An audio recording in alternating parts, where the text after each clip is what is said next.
Hello, friends and listeners. We are proud to present today's guest, Miss Ruthe Farmer. She has earned a Master's of Business Administration in Social Entrepreneurship and Marketing from the University of Oxford. She also holds a bachelor's degree in communication from Lewis and Clark College. Since 2001, Ms. Farmer has been focusing her efforts on increasing diversity and participation in technology and engineering. She's currently working as the Chief Evangelist at CSforAll. Ms. Farmer has previously served as a Senior Policy Advisor for Tech Inclusion at the White House Office of Science and Technology Policy, where she focused on President Obama's call to action for computer science for all. She has also served as a Chief Strategy and Growth Officer and K-12 Alliance Director at the National Center for Women and Informational Technology. Over the course of her career, Ms. Farmer has launched and scaled up multiple national programs, including Aspirations in Computing, Technologicas, did I say that right? Technologicas, the Aspire IT Outreach Program, Lego Robotics for Girl Scouts, and more. She served as a 2012 chair of Computer Science Education Week, was named a White House Champion of Change for Technology Inclusion in 2013, receiving the Anita Borg Institute Award for Social Impact in 2014, and received the Education UK Alumni Award for Social Impact in 2015.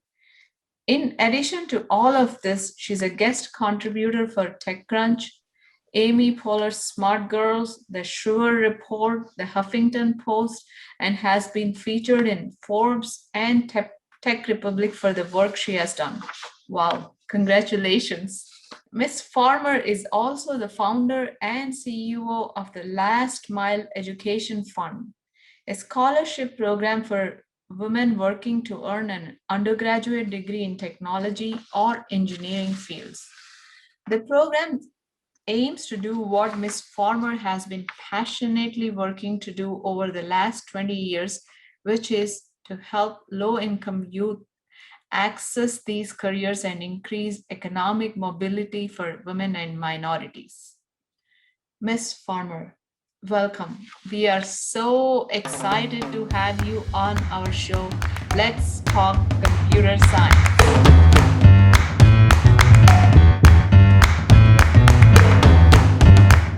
That is awesome. It's awesome. Where are you now? Where do you live? I'm in Boulder, Colorado, which is where I moved after going to graduate school in England. I came here to work at the National Center for Women in IT, which is based at the University of Colorado at Boulder. But I used to, before the pandemic, I used to fly a lot and spent a lot of time on the East Coast and in New York and others. Yeah, tell me more about your work and how did you get to where you are today?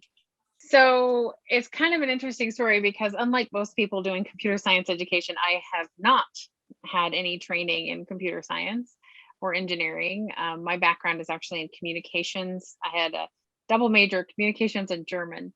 And what really brought me to this was I cared a lot about women and girls and their access to opportunities and economic freedom.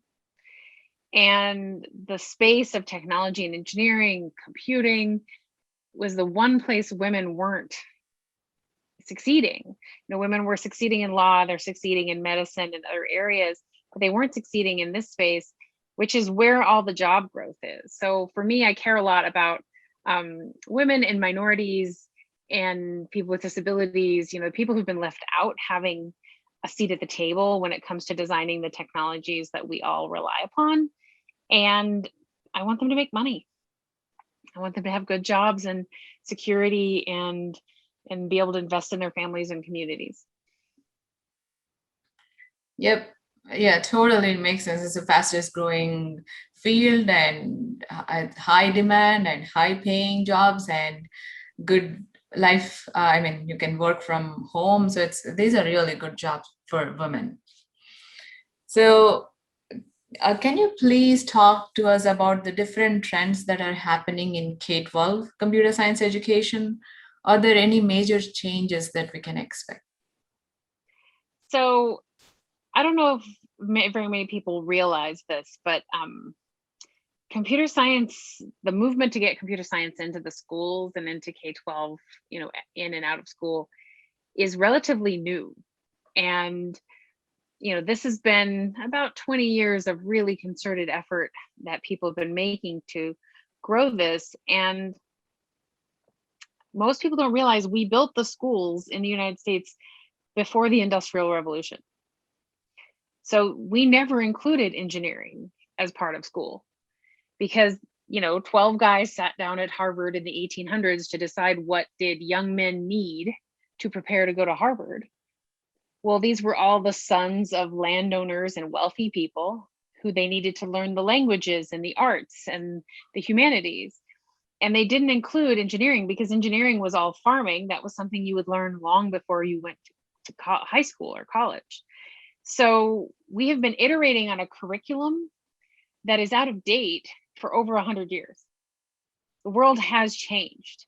And I think nothing illustrates that more than this last year, where we all immediately became heavily dependent upon technology for education, communications, work, entertainment, everything. And yet this is not a fundamental part of what we teach at school. So the big things happening right now is, obviously there's been an effort over the last years to have standards available for computer science education that make it part of the school system, to get teachers trained, to prepare teachers to be not just computer science teachers in high school, but across all of K-12, that every teacher should understand computing in the same way they understand math or reading or writing or any other subject. It should be a basic literacy that everyone has. In terms of trends and where things going, I think there's a huge conversation right now about AI. Everybody's talking about AI and thinking about AI and what are the implications of AI for education. I would argue that we need computer science for all before we start worrying about AI for all, because it's all computing ultimately. Yeah.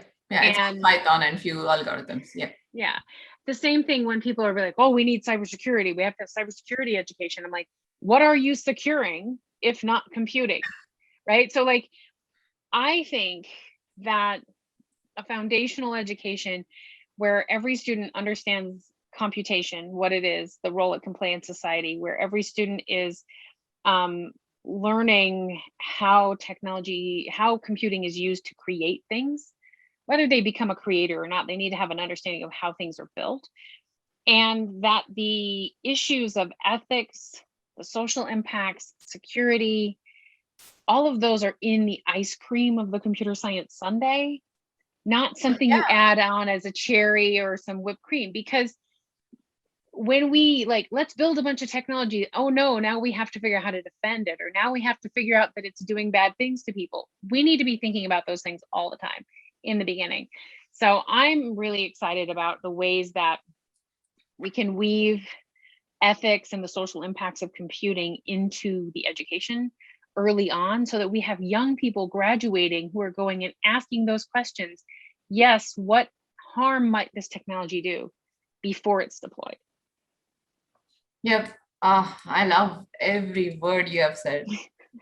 Yeah, I really like the way you said, we need the revamp of education. When everyone learned how to read and write, we had the Industrial Revolution. And now if everyone can learn how computers think, which everyone has to, then we will create everything that we need, renewable energy, whatever we need to solve. Well, and we'll also solve more problems, right? So right now, a very small subset of people are designing most of the technology solutions. And so that subset of people are bringing to the table their perspectives, their interests, their experiences. And, you look at all the innovation we have in something like cryptocurrency or in other areas, but we don't have as much innovation in healthcare or alleviating poverty or, the many other issues that need to be resolved because we don't have everyone designing solutions. So I really think we're going to not only solve things that are, just big challenges facing humanity, but we're going to solve a wider set of things. Right. And I mean, you not having computer science background and you saying like everything is computer science, that's music to my ears. Like, because I studied computer science, both my undergrad and master's. When people tell me, are you teaching AI or computer science? It's like everything is same. Like AI or cybersecurity, it's all part of computer science. So yeah, data science, it all fits in there. It's all the same set of material of conversations. right, like for us who study computer science, like all these are subsets of computer science. These are not outside. Yep. So I have a question. So how do you think we can get there? Like when I ask like when I ask some superintendents, those kind of leaders, I ask this question. They seem to be focused on what they need to focus because there are tests for English and math. There's no test for computer science. Um, but even if someone wants to be a mechanic these days, it's the cars or Teslas and even other cars, everyone has technology in the car. So they need to have they need to have some basic understanding of computer science. So how do we get to that point where computer science is also as important as English and math? Yeah, that's a hard one because everybody answers that question with like, well, what are we going to cut? What are we taking out of the school day? Which I think is the wrong way to think about it. So I often talk about this from the perspective of whether no matter what job you're going to do, you're either going to use technology, buy technology, sell technology, or create technology. Like there is no job out there that is not relying on technology and integrating with technology in some way. That's just the way the world is now. And so everyone needs to have this foundational understanding so that they can navigate the future world of work or the current world of work. Even if you're going to be a waitress or work as a nurse, you're going to still need to interface with technology, whether, to medical records or payment processing and all of those things. So the more savvy you are, the better off you are. So how do we find a way for this to be integrated? So I think the primary thing we have to do immediately, and this is something CSforAll is working on, is a lot of effort has gone into training existing teachers to teach computer science. But annually, 150,000 new teachers graduate, and none of them are learning computer science. Yep. So we need to get to the root level, which means investing in pre-service computer science education capacity in colleges of ed. Like right now, most of the money that is going to computer science education is going for research, is going into colleges of computer science, because those were the people who cared and were worried about computer science not existing in K-12. So meanwhile, over here, we've got the colleges of education that it's their job to prepare teachers. They haven't been worrying about computer science because there weren't any standards yet. There weren't, certifications. You're not going to train a teacher in something that they can't get certified to teach. So now we have certifications, we have standards, but those pre-service programs need to catch up.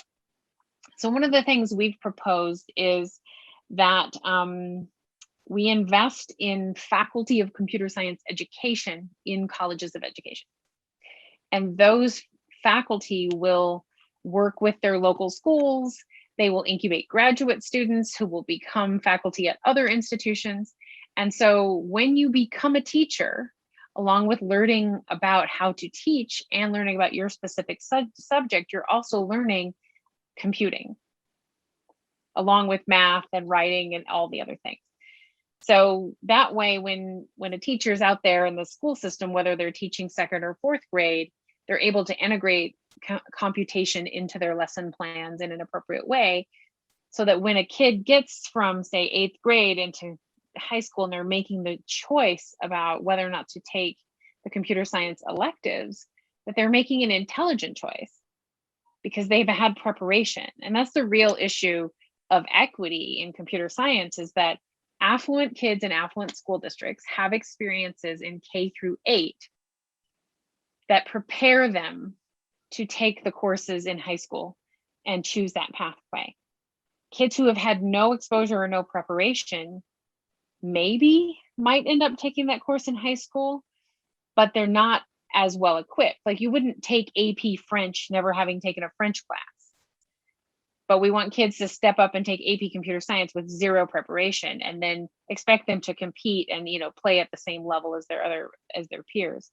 So we need to get to the full K-12 pathway, so that all kids have an equality, or an equal access to the preparation that gives them the same level as their peers. Yep. Yeah. That is awesome. That's so beautiful what you've said. Like, today morning, we were working in collaboration with the university here, Carroll University here in Waukesha, Wisconsin, to do a focus group with superintendents to just address what you have said. We're working with the Carroll University Education Department to increase more teachers who can get CS certification, because in Wisconsin, 5 CS teachers graduated in the past 5 years. Right. I mean, the numbers are staggering. And when we look at the United States has an opportunity, and I really wish people would understand this, that all the research shows that diverse teams make better stuff. Diverse teams are more innovative. They perform better. And this is a competitive advantage. This is why companies try to hire diverse teams. Yet, we, the United States, are the most diverse Western nation out there. We have a native diverse population. If you go to China, almost everyone is Chinese. If you go to India, almost everyone is Indian, right? Here in the United States, we have people of all backgrounds. We are not leveraging this opportunity. Like, we have got to invest in the home team, because we could be a global force in innovation just with the talent we have right here at home. Yep. And we're just leaving most of that talent on the bench when, the majority of schools are not offering computer science preparation in a really meaningful, rigorous way. And we certainly aren't succeeding in terms of pulling in students of color, students with disability, and girls into what is arguably the fastest growing and most lucrative job pathway this country has to offer. Yes. Yep. Yeah. Can you please talk more about the CSforAll organization and its goals the next couple of years? Sure. So CSforAll is sort of the national home of the movement, right? There's lots of people doing teacher training, and there's people doing advocacy directly with kids, but there needed to be a sort of umbrella, a group that, keeps us all marching forward, because this is not something you finish and win in a short period of time. This is a marathon. It is not a sprint. And so it takes years to change an education system. And, in our society of sort of clickbait and instant gratification, people are like, oh, I invested and I want this thing to happen. So part of what I see CSforAll doing is convening the communities, celebrating progress, but keeping an eye on the prize of, like, where we're trying to go, and looking for the gaps, right? There are lots of gaps in the work. So there may be lots of great organizations doing curriculum at one level, but not at another. Or, one of the gaps we identified recently was looking at the issue of accessibility. A lot of the new platforms and curricula and tools for computer science education weren't accessible to students with disabilities. well, we can't afford to codify an inaccessible system into our school system. And that's one of the things I think is really important to understand about systems. Schools are systems, and they are complex, and they're very sticky. So you can't just change them on a dime. When you do change them, they become sticky. So you have to be very thoughtful about how you make change so you don't inadvertently do harm or exclude certain students, etc. So, people will be like, let's throw it all out. The school system is terrible. Let's just throw it all out. That's really not the solution, because the system is there and it's not going away, and we need to work with it. And we need to be patient with it, but we also need to be very thoughtful, because we cannot afford to codify into the system, just a bigger version of the bias system we already have, or like I said, an inaccessible system that doesn't include all students. So it's a really big, hairy problem, but it's exciting because this is like the biggest change to education in 50 years. Yeah. I mean, like, computer science has been there from 1960s. I wonder why it took so long for us to It didn't take long. It went away. So, PCs were introduced to the schools. Apple introduced computers into the schools in the 1980s. And at the time when we went from mainframe to personal computers, there wasn't any educational software. There wasn't hardly any software at all, right? So they gave the computers to the schools, and you had all these sort of early adopter teachers who were like, I'm going to do something with this thing. And all you could do with a computer in 1983 was program it. And so the things I was doing in school and my friends were doing was writing little programs in BASIC to make things, make a banner, make a heart, make a whatever. Now, fast forward to now, we have educational technology. We have software. We have kids learning with computers, not learning computing. And that is the problem, is there is the perception that because computers and technology exist in the school space, that kids are learning computing. Yeah. That's like saying because you're riding the bus, you're learning to drive or build the bus, which you're not. You're riding the bus. And so part of that is this conflation of educational technology and technology education has caused this misperception. And so computer science education itself declined to down in 2004 to 6, it was just bottomed out, and now we've been dragging it back up. But also there was the dot-com boom, right? Everybody was like, go be a programmer, make all this money. So there was a lot of effort then, and then there was the dot-com bust, and everyone sort of fled, so there was less attention on it. So I think part of the reason is that we've lost ground for women and minorities in the college and in the workforce space, is because we lost so much ground in K-12 preparation during that, the early 2000s. Yeah, totally agree. And our Rex Academy SVP of sales is from Apple. He also says, like we were discussing this, like Apple tried to do this one-on-one, and after 25 years, pandemic made it happen. And and for us, companies like us, we need that step so that we can focus on technology education now. Yeah, we need to move from educational technology to technology education. And I think that there's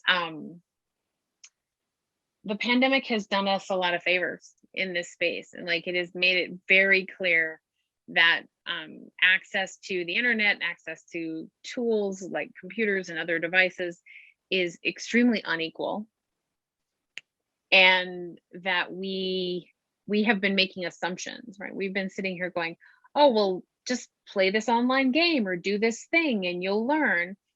Well, that's an assumption based on your experience as someone who has ubiquitous computing and internet access, right? So we really need to get creative, but also we haven't solved the broadband and device crisis. Still a lot of the low cost broadband that's available to low income families is bottom of the barrel. It wouldn't be good enough for you or me. Yes. So I really want to push back on this idea that like barely enough is good enough for the poor and everyone else is going to have really great internet. Like, I think we all need great internet for everyone. For like, this is a basic infrastructure that needs to exist for the United States for commerce, healthcare, communications, etc. And when something like 80% of low income students primarily access the internet with their phone, you really can't do the same level or quality of work on your phone. Right. Yeah. So what do you think, like, if you have a magic wand, what would you do? What would the solution do for K-12 computer science education? So I would like to have a endowed center of excellence for computer science education in every major pre-service university, right? Every college of education that produces teachers should have faculty dedicated to computer science education. And it should be integrated across the entire computer science or across the entire teacher training experience. Number one, I think that would solve a lot of things. Two, I want the media to start telling real stories about who does computing and what it is and what it's like. Because there has been more and more stories, but they're always like, oh, I'm a woman in STEM and I'm struggling. Oh, it's so hard. That's not the story I want to be telling. I want to be telling the story of like, I made something, I solved a problem, I created something, I worked on a team. And the one TV show I've seen that did this well is called Zoe's Extraordinary Playlist. And the main character is a woman who's a software engineer. She eventually becomes the boss. In 4 seasons, I have not seen a single storyline about her struggling because she's a woman engineer. Yep. And I'm not saying we don't need to tell the story about the struggle, but we need to show that this is something that real people do. Like, for example, cybersecurity. Almost all of the messaging around cybersecurity is like, oh, it's like a war and it's war metaphors and it's like fight and defend and When you turn around and tell kids, my job makes it possible for you to shop online safely. My work protects the food supply for the United States. I keep our energy grid safe. Then suddenly so many more kids are interested. And the problem was the people who are in it are trying to message what they like because that's what attracted them. But the reality is we have a lot more people in the world. And so I'd love to see media messages, stories, and other things that are more accurately portraying people who do work in technology, not as like super people, but as real people who, solve problems with technology. That's what it is. You're solving problems with technology. Yep. Yeah. Like you, there's so many, Dr. Delizer, all of you are women doing this. Yeah. And you, I mean, like there's so many great people doing work in this space and making things. One of my favorite people is Danielle Feinberg. She's the head lighting designer for Pixar Animation.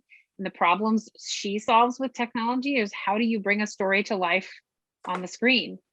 And I asked her once, I was like, do you ever tell the director, like, we can't do that, we don't have the technology? She's like, no.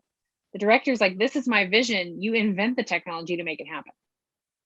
And so she was telling me how when they made Coco, that they had to invent, because each light that was, how in the land of the dead in Coco there was millions of lights. Each light was taking 400 hours of computing power for rendering.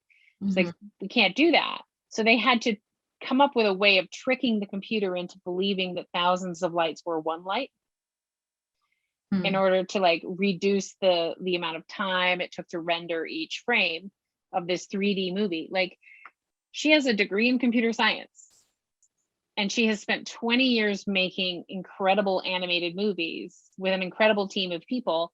And every day she's solving creative problems that, you know, if the director wants a certain thing to exist, like for the movie Brave, you know, the girl had this hair that was just all over and it moved and it bounced.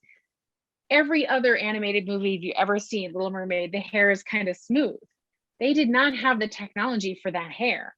They had to invent that in order to make that movie. And so it's so interesting, like the kinds of things that you can do and solve with technology. And those are the stories we need to go out and tell. This will inspire so many girls to take computer science. Yeah, you literally make things. You make things into existence. And I think that's part of the challenge, is that, you know, like I said, back in the 80s, everything you did was write a program, create something. You were creating something brand new. And now, for you to get to where you're creating something that's comparable to what you might see on your phone or your iPad, that's like 2 years of work to get there. So we've pushed out that aha moment for kids to the point that it's not as accessible. So I think part of our solution is how do we demonstrate all the fun that is part of computing, as well as give them those hands-on experiences that make it fun. Yes, totally makes sense. Every word you said is golden. Like, we have to record. I'm thinking of so many people. I should make them listen to this podcast. So thank you so much for your time, Ms. Farmer. Is there anything else that you would like to add? I want to say thanks to you for doing this podcast, for being a woman in computer science, and taking the time and the effort to educate. You know, what we have found with CSforAll is that education takes place between people in communities, like between a parent and their school, between a kid and their teacher. And so the more people we have at the table working on this, the faster we're going to get there. And there's a lot of ways to get there, right? There's a lot of things that need to be done across the whole ecosystem.